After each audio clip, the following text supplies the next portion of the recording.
Assalamualaikum warahmatullahi wabarakatuh. Alhamdulillah alladzi amarona bil ittihadi wal i'tisami bihablillahil matin. Asyhadu alla ilaha illallah wahdahu la syarikalah. Iyyahu na'budu wa iyyahu nasta'in wa asyhadu anna Muhammadan abduhu wa rasuluh arsalahu rahmatan lil alamin. Allahumma sholli ala Muhammadin wa ala alihi wa ashabihi ajma'in. Amma ba'd. Ibu-ibu, bapak, jamaah sekalian yang saya hormati, kita bersyukur kepada Allah pada pagi ini masih hidup ya. Ini do gesang sedaya toh. Jadi yang tidak hidup tidak bisa hadir ke sini. Nah, mudah-mudahan kita itu ya urip, atine ya urip gitu. Sebab kalau kita hidup tapi hatinya tidak hidup, ya diberi hidayah apapun ya tidak bisa masuk. Nah, pagi ini sesuai dengan yang sudah dipublikasikan mungkin saya akan menyampaikan firman Allah dalam surat Al-An'am ayat 151 sampai 153 yang berisi tentang 10 wasiat Allah. 10 wasiat Allah. Mari kita simak bersama-sama. A'udzubillahi minasyaitonirrajim. Bismillahirrahmanirrahim. Qul ta'alau atlu ma harrama rabbukum alaikum alla tusyriku bihi syai'a wa bil walidaini ihsana wala taqtulu auladakum min imlaq nahnu narzukukum wa iyyahum wala apa itu?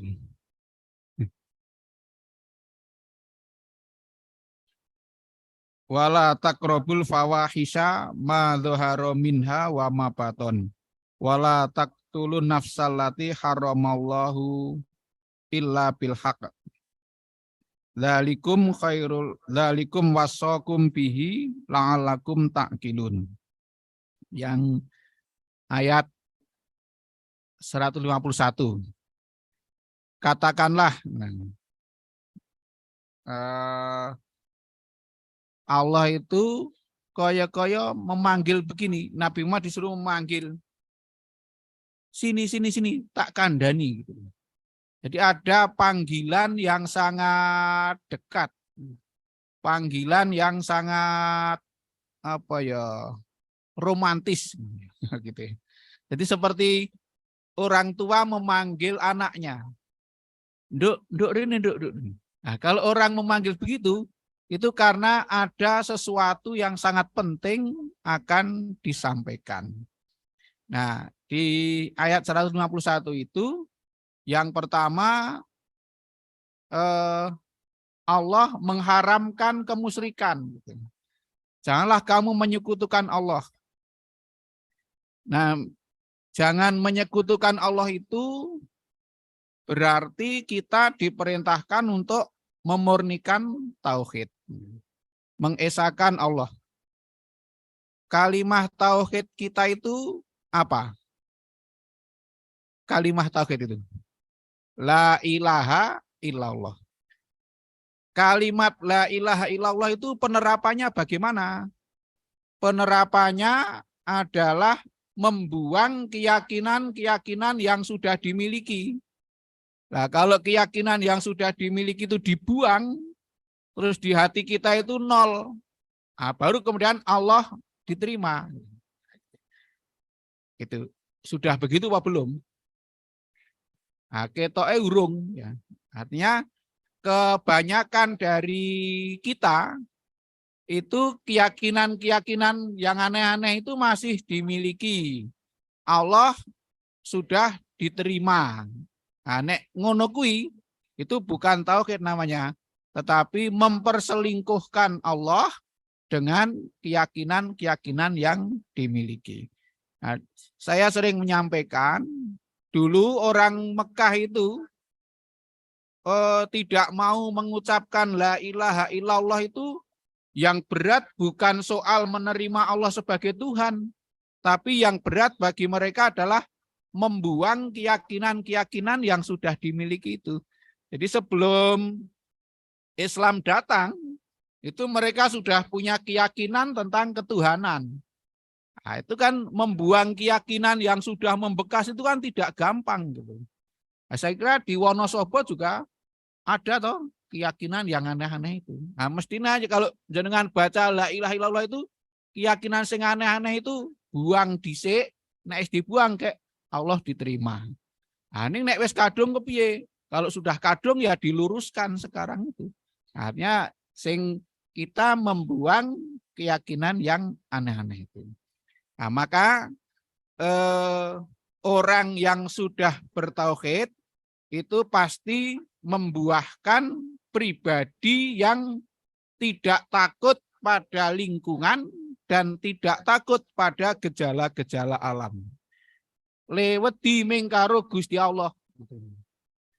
Nek karo bojone kena ora wedi. Ayo kena ning wedi dalam batas kemanusiaan. Jadi ketaatan dan ketakutannya itu hanya kepada Allah saja. Itu orang yang bertauhid.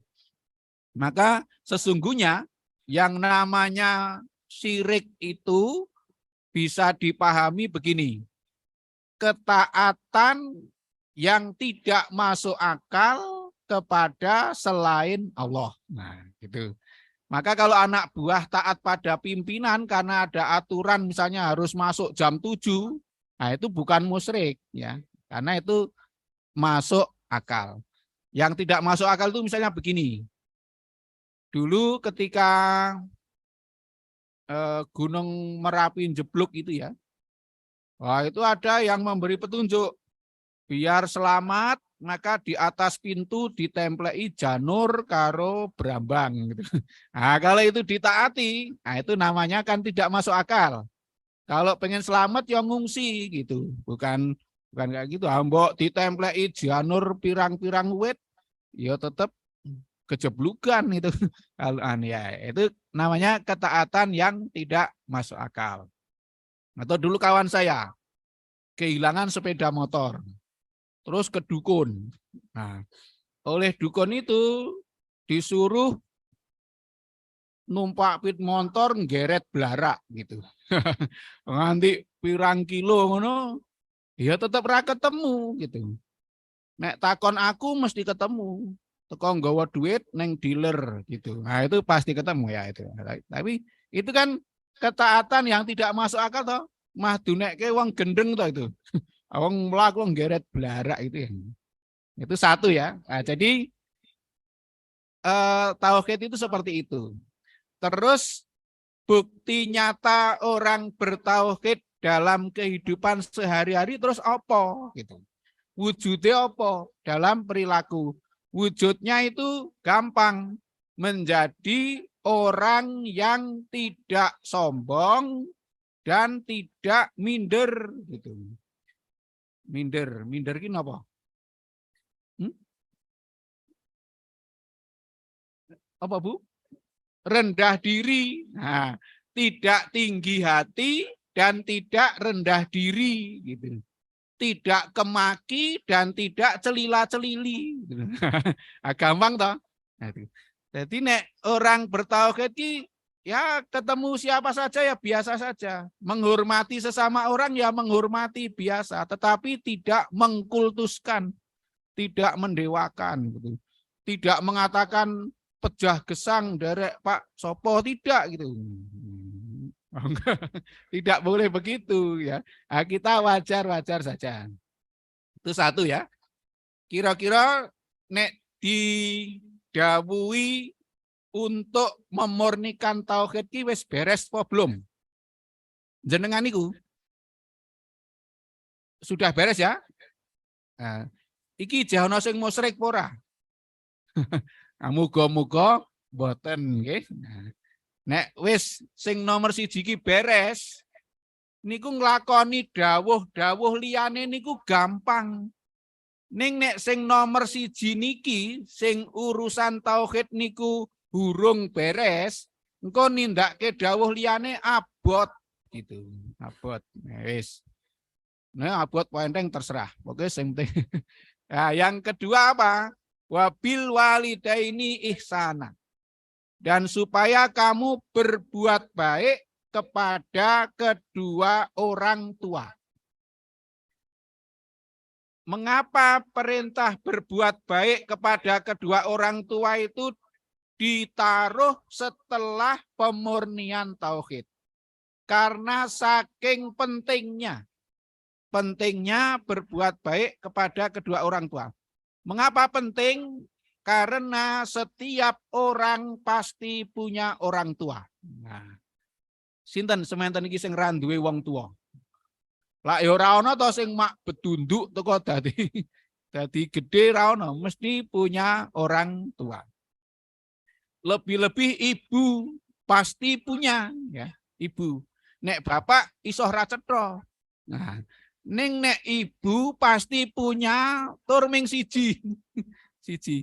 Enggak ada toh wong kok punya 2 ibu, ra ono ming duwe siji. Itulah sebabnya penghormatan terhadap ibu itu sampai disebutkan 3 kali lebih penting daripada kepada bapak gitu ya.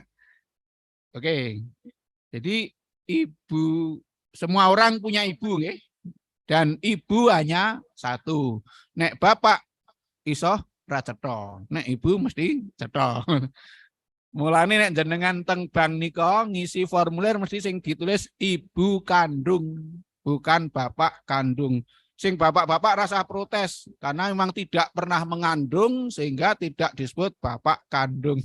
Nah, yang dulu ya anaknya ibu kandung gitu. Nah, tetapi ada catatan. Kalau berbuat baik kepada 2 orang tua itu tidak bersyarat. Tapi kalau taat pada kedua orang tua itu ada syaratnya. Jadi nek berbuat baik pada orang tua itu, mbuh wong tuwa ki apik mbuh Allah. Sebagai anak itu wajib berbuat baik pada kedua orang tua. Ning nek taat beda gitu. Nah, jadi tergantung orang tua itu perintahnya opo. Kalau orang tua itu perintahnya perintah yang bertentangan dengan ajaran Allah dan Rasulnya, anak tidak boleh taat. Nah, gitu. Oke, cetha nggih? Cetha tadi? Nggih. Berbuat baik kepada kedua orang tua. Dalam surat Luqman ayat 15 itu jelas. A'udzubillahi minasyaitonirrajim. Wa in jahadaka ala an tusyrika bima laisa laka bi ilmun fala tuti'huma wa shahibhuma fid dunya ma'rufa wattabi' sabila man anaba ilayya. Nah, gitu.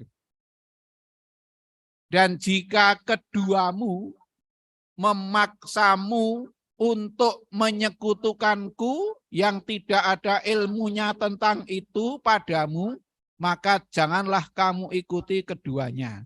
Tetapi pergaulilah keduanya di dunia ini dengan baik. Jadi itu artinya kalau orang tua memerintahkan kita untuk melakukan sesuatu yang tidak sesuai dengan ketentuan Allah, kita tidak boleh taat. Ning senajan ora taat tetap berbuat baik kepada kedua orang tua. Maka kita salah satu cara berbuat baik adalah mendoakan. Sering mendoakan orang tua enggak? Nah, doanya gimana? Robbil firli wali walidayya warhamhuma kama robbayani shaghir. Kalau kita menyadari doa ini sangat berkesan. Kalau ki nek diwacake donga niki merinding kok gitu. Jadi ya Allah, ampunilah saya dan kedua orang tua saya. Yang kedua ini sing marak ke meriting. Dan sayangilah kedua orang tua saya sebagaimana ketika mereka mendidik saya di waktu kecil. Jenengan kemutan boten biyen ke isih cilik. Jenengan ge isih cilik digula wentah wong tuwa niku akeh le manut po akeh le ndendeng. Jajal niku. Nah, senajan waktu itu waktu kita masih kecil kula jenengan tasih alit niku ndendeng karo wong tuwa ning lak ya ora terus diusir karo wong tuwa to. Ora ana to wong tuwa muni kowe kandhani angel, tak titip PAY lho. Nah, ndak ada toh? Ndak ada. Malah ibu-ibu niku luwih top neh. Nek gek dong masak kok diganggu anake kon lunga, digusah lunga. Ning ndang wis mateng sing goleki sapa? Anake. Ah niku lah aneh to ibu-ibu ki. Wis diusir ndang mateng sing goleki anake ora bojone. Nah, jadi itu ya. Itu betapa apa? Menggambarkan betapa sayangnya orang tua kepada anak. Jadi sak dendeng-dendengnya anak itu ndak mungkin dipateni. Nek nganti ono wong tua mateni anak ki wong tua ora normal mesti. Nah, nek sing normal niku sak dendeng-dendeng anak tetap masih disayangi. Nah, itu kan kaya-kaya lindung karo Gusti Allah niku ngeten iki. Duh Gusti Allah, tulung bapak ibu kula niku tetep disayangi nggih, senajan dosane rada akeh. Ala ya awake dhewe iki duwe dosa to. Sinten sing ra duwe dosa semene iki? Nah, ra ketung akeh lak nggih duwe nggih to. Nah, ning artinya kaya-kaya le ndonga ngoten niku. Duh Gusti Allah, senajan bapak ibu kula niku dosane rada kathah ning tulung tetep disayangi nggih. Kados mbiyen wong tua kula nggih menyayangi kula waktu saya kecil. Nah, doa itu seperti ya. Nah, oleh karena itu mari ini kita tanamkan ya. Kita tanamkan kepada anak cucu kita supaya senantiasa berbuat baik kepada kedua orang tua. Awake dhewe niku le krasa atau merasa penting anak berbuat baik pada orang tua ki ndang wis tuwa to. Ndang wis tuwa. Jajal le krasa ki lak ndang wis tuwa. Sakniki nek jenengan nyelukke putrane kok ora semauran sakitnya di sini. Nah, ning biyen ki isih dadi bocah ora mudeng. Ora mudeng. Saiki ndang wis tuwa kek mudeng gitu. Nah, mulane gandeng le mudeng wis terlambat. Nah, ya ora apa-apa. Mulane anak-anak kita itu ditanamkan supaya berbuat baik kepada kedua orang tua. Oke, itu yang kedua. Yang ketiga apa? Hah? Jangan membunuh anakmu. Jangan wala taqtulu auladakum min imlak. Nahnu narzukukum wa iyyahum. Jangan memateni anakmu.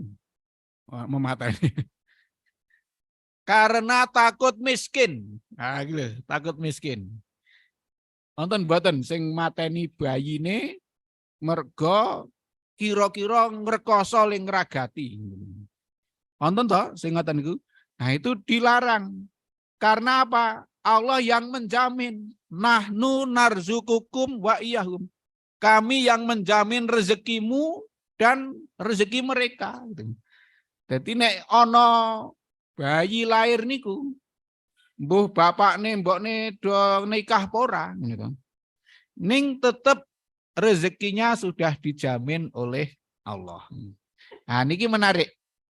Ketika Allah menjamin rezeki, itu menggunakan dhamir nahnu. Kami. Tegese senajan rezeki niku pun dijamin ro Gusti Allah, ning tekane rezeki iki mbutuhke usahane menungso. Ngoten. Jadi ora terus ora sambut gawe ora apa-apa wong dijamin ro Gusti Allah kok. Ayo dijamin mati tenan nek ngono kuwi. Ora gelem obah, tetep kudu obah. Ra obah ya ora mamah. Ngoten nek cara Jawa. Nah, niku. Jadi Bapak Ibu yang saya hormati, meskipun rezeki sudah dijamin oleh Allah, tapi untuk sampainya rezeki kepada kita itu membutuhkan peran manusia. Nah, peran manusia itu namanya bekerja dan berusaha. Niki disimbolkan antara lain dalam salah satu peristiwa ibadah haji yang namanya sa'i. Nonton sing nate kaji napa dereng? Mpun nggih. Sinten sing dereng nate? Kathah, pengen mboten? Atau kok mangkat? Nah, orang yang berhaji itu salah satu rukunnya adalah sa'i. Sa'i itu lari-lari kecil dari Bukit Sofa ke Marwa. Itu meneladani Kanjeng apa ya? Garwane Kanjeng Nabi Ibrahim, Siti Hajar nalika goleke banyu anake si Ismail. Anake nangis saka sofa ndelok nang Marwa kok kaya ana banyu kimplah-kimplah. Parani ra ono.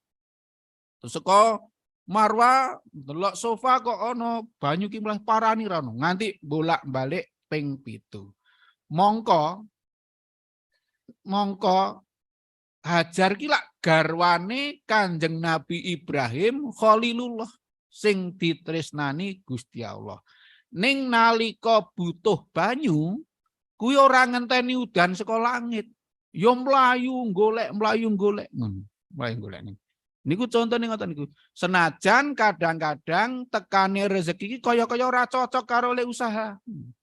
Asik Siti Hajar niku ngoten kok, le goleki nang sofa Marwa. Jebul banyune nang sikile anake. Dadi sumur Zam-zam. Nah, kadang-kadang awake sok ngoten niku to. Kula niku le sa'i ya saka nek kula gak guru dadi le sa'i ngomah sekolahan ngomah. Ning kadang rezekine liwat anak kula. Nek bodoni kok sing sangoni anak kula. Nah, ngeten niku napa contoh sing paling gampang. Jadi gek garwane Kanjeng Nabi Ibrahim wae mbut gawe. Apa meneh sapa mengawake dhewe sapa to? Lah ya mung wong ora patek cetha to. Nah, mulane ya tetep kudu usaha, bekerja. Nek ora bekerja ya ora teko rezeki itu. Nah, niki lho mulane nahnu kami yang menjamin rezekinya itu. Pun. Sekarang yang ke berapa? 4. Yang keempat, wala takrabul fawahisha ma dhahara minha wa ma baton. Janganlah kau mendekati perbuatan keji.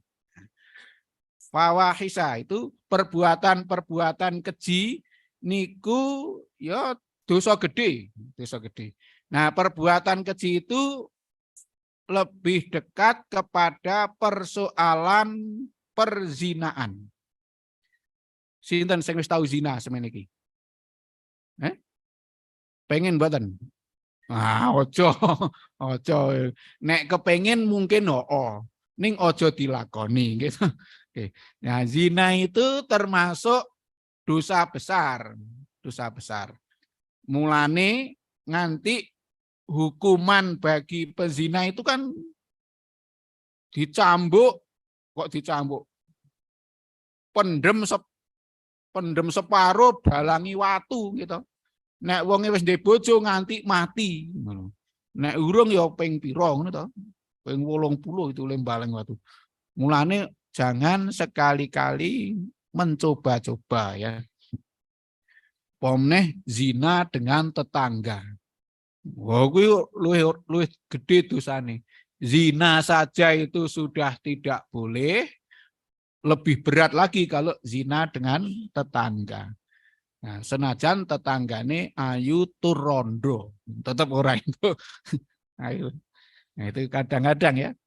Jadi Bapak Ibu yang saya hormati, mungkin nek jenengan wis ora. Ning apa iya anak putu jenengan wis selamat saka perkara ini. Maka ini persoalan ini sekarang menjadi perhatian kita sekalian. Jangan mendekati saja tidak boleh, apalagi menglakoni. Nah, itu lebih tidak boleh lagi ya. Enggak boleh toh? Oke. Jadi ini di dalam Al-Qur'an banyak sekali ayat-ayat yang menjelaskan tentang larangan itu. Di dalam Al-Mu'minun itu dijelaskan juga bahwa bolehnya menggunakan onderdil itu hanya untuk istrinya saja. Ya. Istrinya. Kalau kepada selain istrinya tidak boleh. Mulane nek sing kepengin teko rabi ngoten nggih. Rabi. Jangan kaya bandingke timbang tuku wedhus nek mengar mangan sate tuku sate tok ora apa-apa to, rasa mbeleh wedhus ngono. Oh cah kentir. Nah, itu enggak boleh ya gitu. Jadi, itu enggak boleh. Jadi Bapak Ibu, mengapa ini dipentingkan? Karena Islam sangat menghargai nasab. Islam sangat menghargai keturunan. Jadi nek ono bocah kok bapak nih ra cetha, itu beban saya kira. Beban bagi dia, beban mental. Nek uang duwe beban mental iso stres. Nek stres engko kelakuane iso sak karepe dhewe. Jadi kelakuane wong siji itu iso turun temurun nanti ya. Jadi misalnya mengupama nggih. Upama cah putri yang-yangan karo kancane. Pacaran ya, pacaran.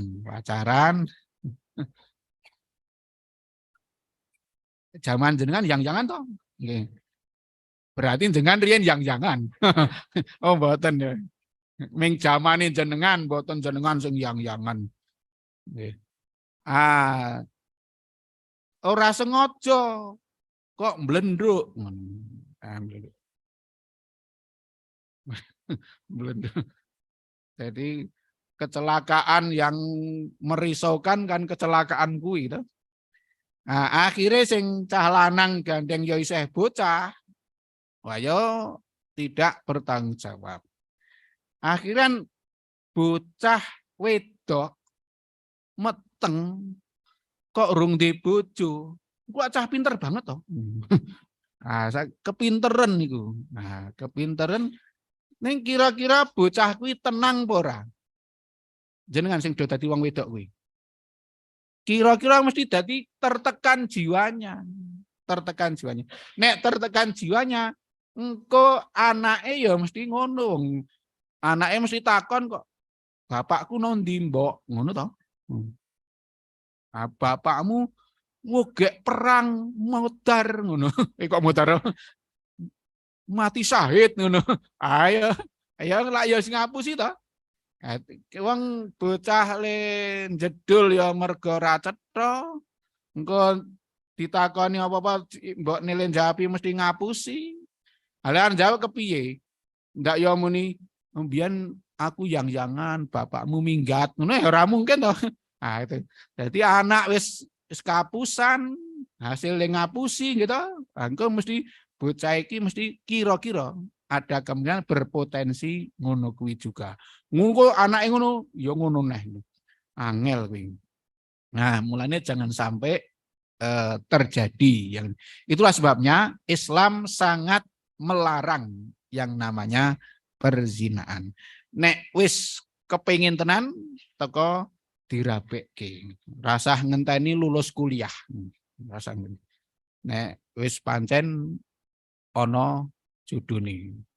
Soal engko bar dadi nganten lek kuliah ora lulus ora apa-apa.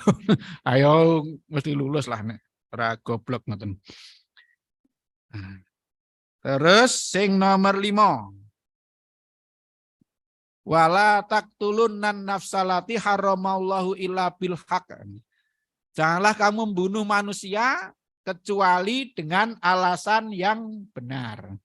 Jadi nek mau ora kena mateni anake dhewe, saiki ora kena mateni wong tanpa alasan yang benar. Ning nek le mateni niku onten sebabe kena. Sebabe upamane perang. Nah, nek perang yo pancen kudu paten-patenan. Terus utawa mengeksekusi orang yang dihukum mati. Pak Sambo nika sidane dihukum mati mboten to? Dereng nggih. Dereng. Mongko nika lak ndek dhuwit akeh nggih. Kira ndek dhuwit akeh kok akhire ming dihukum mati lak ya cilek kek to. Aluwung ndek dhuwit akeh ning ora dihukum mati to. Nggih. Nah, gitu. Jadi Bapak dan Ibu, nah niku ya pelajaran lho nggo awake dhewe. Nek iso ini kudu iso ya. Kudu iso le golek rezeki iki aja nganggo dalan sing nerak paugeran. Sebab senajan entuk akeh niku nek nerak paugeran nek konangan kan dihukum. Nek dihukum kok ora menikmati hartanya itu. Insya Allah nek wong kuwi ling golek rezeki nganggo cara sing salah niku kemungkinan ling gunake ya salah, kemungkinan besar dinggo urusan sing ora apik-apik. Halongko to wong le nyolong kok ge sedekah ngono. Longko niku, longko. Nek ana ya paling sing ge sedekah setitik ngono. Sing akeh ge poya-poya. Niku. Jenengan pun nate poya-poya napa dereng to? Hah? Dereng, ya ora usah. Wong urip ora. Nah, terus ayat niki ditutup dengan zalikum wasakum bihi la'alakum taqilun.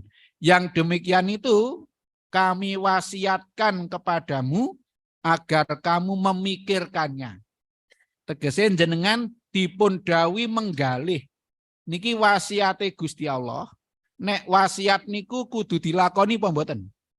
Nggih, wong sing wasiat menungso wae niku wajib dilakoni. Mongko niki sing wasiat Gusti Allah. Jadi 5 niku dilakoni nggih. Napa ngono? Jangan menyekutukan Allah, terus berbuat baik kepada kedua orang tua, tidak membunuh anak karena takut melarat, tidak mendekati perzinaan, dan tidak membunuh manusia. Wong niku nek berzina biasanya ya tegel mateni wong. Tenggen kula riyen wonten kok cah sekolah niku yang-yangan terus nonggon tempat wisata omong-omongan. Sing cah wedok ki mung muni, "Mas, aku meteng." Ming ngomong ngono terus dipateni karo calanan. Ah niku lak ya padahal ming ngomong, "Mas, aku meteng." Mulane aja omong nek meteng tak dipateni. Nah, gitu ya. Niku cah SMA ya biyen. Niku sungguh-sungguh terjadi loh niku. Nggih. Nggih. Pun sakniki ayat 152. Ayat 152 pripun niku? Wala taqrabu malal yatimi illa billati hiya ahsan hatta yablugha asyuddah wa auful kaila wal mizan bil qist la nukallifu nafsan illa wus'aha wa idza qultum fa'tilu law kana dza qurba wa bi'ahdillahi aufu dzalikum wasakum bihi la'allakum tadzakkarun. Nah, yang keenam, dan janganlah kamu mendekati harta anak yatim, kecuali dengan cara yang sangat baik sampai anak itu dewasa. Dewasa itu tegese iso ngurus bandane dewi. Nah niki. Jadi ngopeni bocah yatim niku, nek bener ling lakoni sok neng swarga jejer Kanjeng Nabi kaya ngeten niki. Ning nek ling ngopeni ora bener salah. Heh? Nggih ta? Nggih, dadi nek ling aku lho leres napa mboten? Ah nggih, aku sing tak omong sing bener-bener. Dadi nek ngopeni bocah yatim kok duwe pamrih sing aneh-aneh, ming arep nggunake kelemahane bocah yatim, nah niku mangke iso cilekek ning akhirat. Termasuk cilaka ning donya lho. Wong sing mengeksploitasi anak yatim itu. Anak yatim itu sing perlu digatekke ya ora ming yatim mergo ora duwe bapak, ning ya penting awake dhewe nggatekke bocah sing rat kopen. Ora kopen. Bapakne ana, ning bapakne ra iso ngopeni. Wonten to? Oh, sakniki niku ya bapakne ibune ana, ijeh urip. Ning karena sesuatu hal, karena kelemahan atau yang lain-lain, sehingga tidak bisa ngopeni. Nah, anak-anak yang seperti itu juga patut digatekkannya. Gatekke, gatekke digula wendah. Jadi niku, alhamdulillah kalau Muhammadiyah itu sudah memfasilitasi liwat panti asuhan. Jadi ngopeni cah yatim ki arep nang omahe dhewe ya apik, nek kangelan di rumah bareng-bareng nang panti asuhan ya apik. Ning sekali lagi ini harus berhati-hati. Nah, sing kon ngati-hati niku, sing kon gatek ketenan niku kadang-kadang ana wong mantep ngopeni bocah yatim sebab bocah yatim kuwi duwe warisan akeh.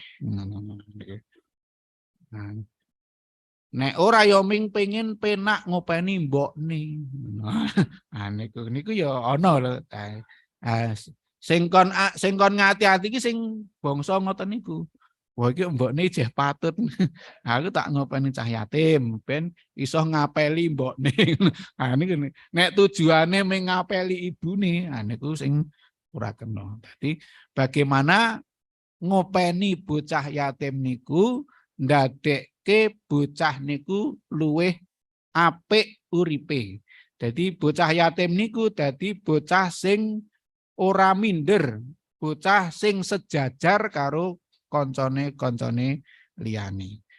Dadi sing dibutuhke bocah yatim niku mboten ming le mangan karo le keklamben mboten.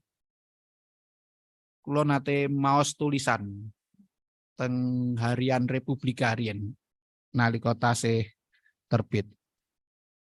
Seorang pengusaha muda kaya gitu. Kaya pengen berbuat baik kepada anak yatim. Terus ngambil salah satu anak yatim dari PAY. Diajak ke mall. Mall niku napa?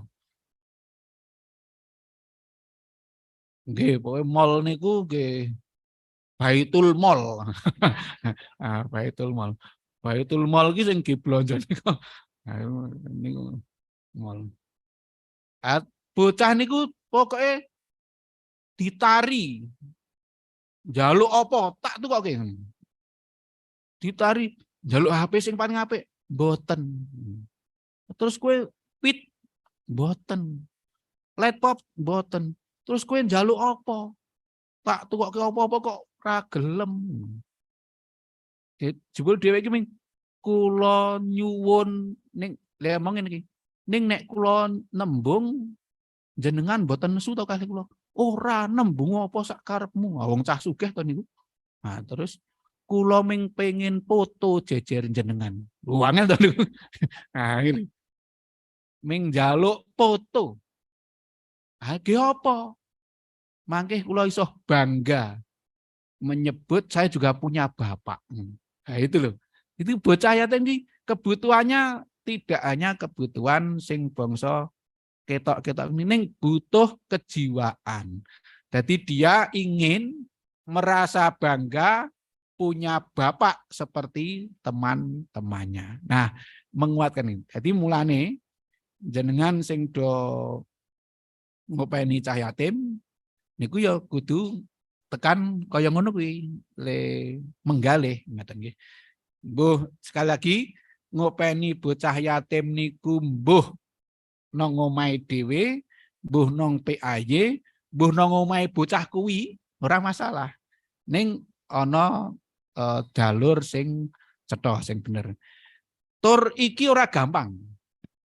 Soale niki kula ya pengalaman ya, pengalaman. Wis diopeni, diragati, dendeng. Nah, niku lak ya ngono to. Makan hati butuh kesabaran. Oh, nek ora sabar mesti nesu ngene. Nggih to? Nek ora sabar nesu. Nah, jengkel niku. Wis diragati, terus sekolah bolos ngono to. Nah, tapi kita harus sabar itu. Wis pancen bocah kuwi butuh perhatian lebih. Butuh perhatian lebih. Ojo terus tak stop ling ngragati. Ah nek ngono kuwi engko mah saya ngrekoso bocah saya ra cetha. Sabar, alon-alon. Nah, suwe-suwe lak ya tertib. Ngoten. Nah, itu. Jadi jenengan nek wis niat tetulung ngoten niku, ya kesabarannya dilipat gandakan. Kesabaran yang tanpa batas. Wong pancen bocah kaya ngono kuwi niki bocah sing punya kelemahan yang ada dua kemungkinan. Jadi bocah kok cilikane niku ora petruk bapakne mbokne, katalah dia.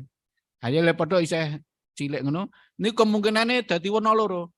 Nek ora dadi bocah sing mandiri, kuwi dadi bocah yang sangat manja. Nah, itu kan dua-duanya membutuhkan perhatian yang lebih. Nah, ngoten nggih. Lebih penting lagi kita itu mengopeni anak-anak yatim yang masih dekat dengan kita sebagai saudara. Nah, itu lebih diutamakan. Mangke diteliti nggih. Ana ora sedulurin jenengan sing butuh perhatian luweh-luweh wis sedulur tur bocah yatim. Oke, terus lebaran niku napa? Setelah jangan berkata ngating, nah penuhilah timbangan dan sukatan. Jadi apa nih? Penuhilah timbangan dan sukatan. Dan Allah tidak membebani kamu kecuali kamu itu mampu. Niki prinsipnya adalah carilah mata pencaharian dengan benar. Nopo kok dadak ditambahi kalimat kami tidak membebani kamu kecuali mampu. Ini maknanya sakjane nek jenengan niku ling golek pangupa jiwa nganggo dalan sing bener kuwi asline cukup ngoten. Dadi rasa rewangi ngutil. Rasa rewangi ganjel timbangan nek jaman biyen. Nek jaman biyen ya drijine lebokke nang nggon sing genaker beras niku. Apa le bakul dele campuri krikil. Watu. Niku jangan sampai terjadi. Jadi nek dipenggalih sakjane pesene Gusti Allah ngoten niku. Nek jenengan le golek pangupa jiwa kanthi dalan sing bener kuwi asline cukup. La nukalifu nafsan illa wusa. Sesungguhnya Allah tidak membebani kamu kecuali kamu mampu. Nah, sing marake ra cukup niku napa? Sing marake ra cukup niku apa? Nafsu karo gumunan. Mulane ben cukup niku le nata urip sing bener. Nata urip sing bener ki kepripun? Hidup untuk mencukupi kebutuhan, bukan untuk menuruti keinginan. Nek kebutuhan niku ukurane cetha. Ning nek kekarepan niku ora ana rampunge gitu. Tur aja gumunan. Nek gumunan terus kepenginan, aku stres uripe. Jenengan anggere kuliah subuh weruh jejere nganggo kudung anyar, terus kepengin kuwi le tuku ning ndi to ngono. Arep tuku ra duwe akhire utang.